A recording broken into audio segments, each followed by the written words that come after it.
Hello everyone, कैसे हैं आप सब। Welcome back to my channel. I hope आप सब अच्छे होंगे। यहाँ पर हम करने वाले हैं करंट अफेयर की क्लास। इसमें हम शामिल करते हैं नेशनल और इंटरनेशनल दोनों तरह के करंट अफेयर के क्वेश्चन। अगर आप चैनल पर नए हैं और आपने अब तक वीडियो नहीं देखी तो जाइए चैनल को सब्सक्राइब कीजिए और प्लेलिस्ट में जाकर क्लासेस को देख लीजिए। ये क्लासेस आपके आगामी परीक्षाओं के लिए बहुत हेल्पफुल रहने वाली हैं। चलिए शुरू करते हैं आज की क्लास। देखते हैं क्या है खास। क्वेश्चन नंबर 1 में दिया है, हाल ही में जारी वैश्विक मानव विकास सूचकांक में भारत का कौन सा स्थान है। तो इस तरह के क्वेश्चन आपके हर एग्जाम में पूछे जाते हैं जिसमें कोई ना कोई सूचकांक पूछ लिया जाता है। यहाँ पर जारी हुआ है मानव विकास सूचकांक, इसकी बात की जा रही है। तो इसमें भारत का कौन सा स्थान है।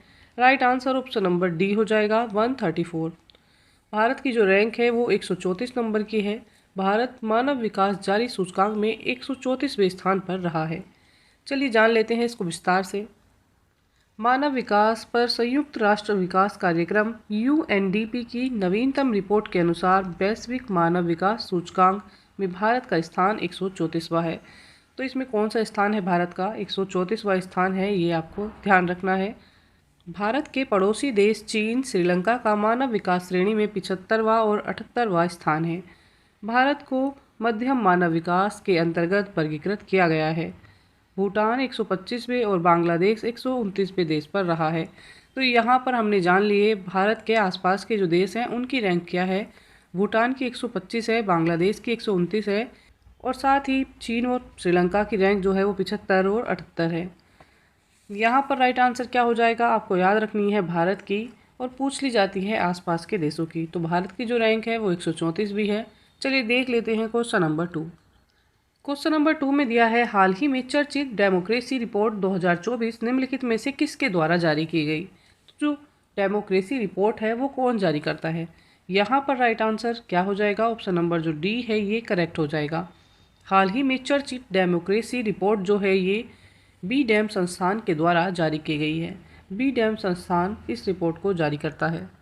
बी-डैम के द्वारा जारी डेमोक्रेसी रिपोर्ट में भारत को लोकतांत्रिक स्वतंत्रता से संबंधित कई मैट्रिक्स पर डाउनग्रेड किया गया है। डैम इंस्टीट्यूट दुनिया भर में लोकतांत्रिक स्वतंत्रता पर नज़र रखता है और उसी के अकॉर्डिंग अपनी रिपोर्ट को जारी करता है। इसकी स्थापना वर्ष 2014 में स्टाफन लिंगवर्ट के द्वारा की गई थी। ये एक स्वीडिश राजनीतिज्ञ विशेषज्ञ हैं। तो ये क्या हैं, ये एक राजनीतिक विशेषज्ञ हैं और जिनके द्वारा डेमोक्रेसी रिपोर्ट जारी की जाती है। यहाँ पर right answer option number D हो जाएगा। बी-डैम संस्थान की बात यहाँ की गई है। देख लेते हैं क्वेश्चन नंबर 3।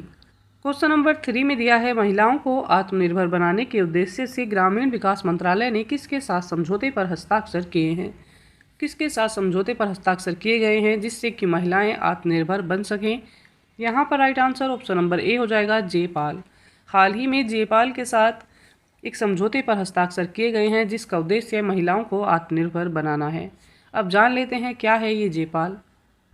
भारत सरकार के ग्रामीण विकास मंत्रालय ने Abdul Latif Jameel Poverty Action Lab JPAL दक्षिण कोरिया के साथ एक समझौते ज्ञापन पर हस्ताक्षर किए हैं। जेपाल ग्रामीण गरीब महिलाओं को आत्मनिर्भरता की राह पर लाने के लिए एक समावेशी विकास पर एक ज्ञान भागीदार के रूप में कार्य करेगा।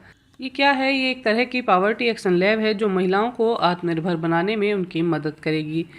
जेपाल एक वैश्विक अनुसंधान केंद्र है जो गरीबी के मुद्दों पर काम करता है। तो ये किस पर काम करता है, ये गरीबी के मुद्दों पर काम करता है। ये एक अनुसंधान केंद्र है। राइट आंसर क्या हो जाएगा, राइट आंसर है यहाँ पर जेपाल।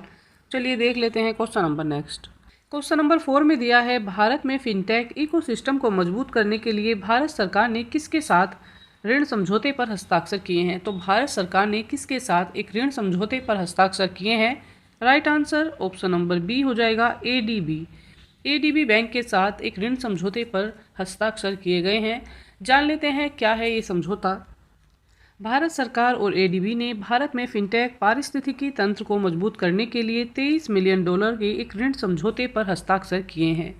तो ये जो समझौता है ये कितनी राशि का है, यहाँ पर दिया गया है $23 मिलियन का ये एक समझौता है। इसके तहत फिनटेक शिक्षा को मजबूत करने, स्टार्टअप सफलता दर को बढ़ावा देने और फिनटेक अनुसंधान साथ ही नवाचार को बढ़ावा देने के लिए अंतर्राष्ट्रीय फिनटेक संस्थान की स्थापना की जाएगी।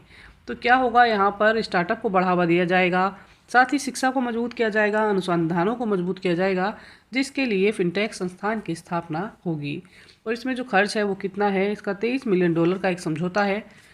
Right answer option number B हो जाएगा, ADB। चलिए देख लेते हैं क्वेश्चन नंबर 5। क्वेश्चन नंबर 5 में दिया है नॉर्दर्न कोलफील्ड्स लिमिटेड के नए अध्यक्ष और प्रबंध निदेशक कौन बने हैं। कौन बने हैं इसके अध्यक्ष और प्रबंध निदेशक। राइट आंसर है यहाँ पर option number C, B Sairam.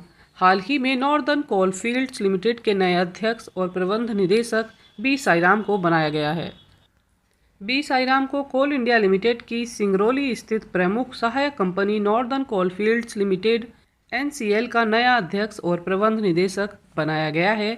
साथ ही इनके पास कोयला क्षेत्र में 33 वर्षों के सेवा का अनुभव है। तो इनके पास कितना एक्सपीरियंस है, 33 वर्षों का एक्सपीरियंस इनके पास है। ये कहाँ पर कार्य करने वाले हैं, ये सिंगरौली में स्थित एक प्लांट में कार्य करने वाले हैं। यहाँ पर right answer option number B हो जाएगा, बी साईराम। चलिए देख लेते हैं question number next. Question number 6 में दिया है रणजी ट्रॉफी 2024 का खिताब किस टीम ने जीता। ये खिताब किस टीम ने जीत लिया है। Right answer option number B हो जाएगा, मुंबई। हाल ही में रणजी ट्रॉफी 2024 का खिताब मुंबई की टीम ने जीत लिया है। जान लेते हैं इसके बारे में। मुंबई के वानखेड़े स्टेडियम में विदर्भ को 169 रन से हराकर मुंबई ने रणजी ट्रॉफी 2024 जीत ली है। मुंबई ने 8 साल बाद रणजी का एक खिताब जीता है। इसके साथ ही मुंबई ने प्रथम श्रेणी टूर्नामेंट में अपना 42वां खिताब जीत लिया है। रणजी ट्रॉफी जीतने वाले मुंबई के 26वें कप्तान बन गए हैं।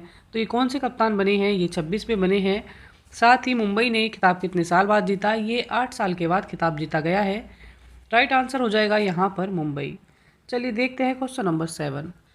प्रत्येक वर्ष विश्व उपभोक्ता अधिकार दिवस कब मनाया जाता है। कब मनाया जाता है विश्व उपभोक्ता अधिकार दिवस।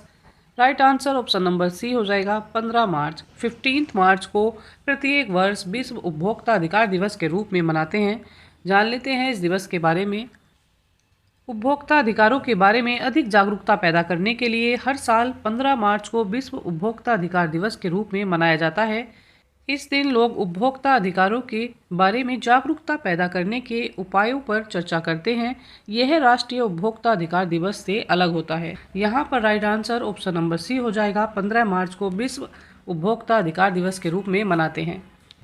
इसी के साथ आज की करंट अफेयर की ये क्लास यहाँ कंप्लीट होती है। आई होप क्लास आपके लिए काफ़ी हेल्पफुल रहने वाली है। अच्छी तैयारी के लिए साथ में बने रहिएगा। चैनल को लाइक, शेयर एंड सब्सक्राइब कीजिएगा।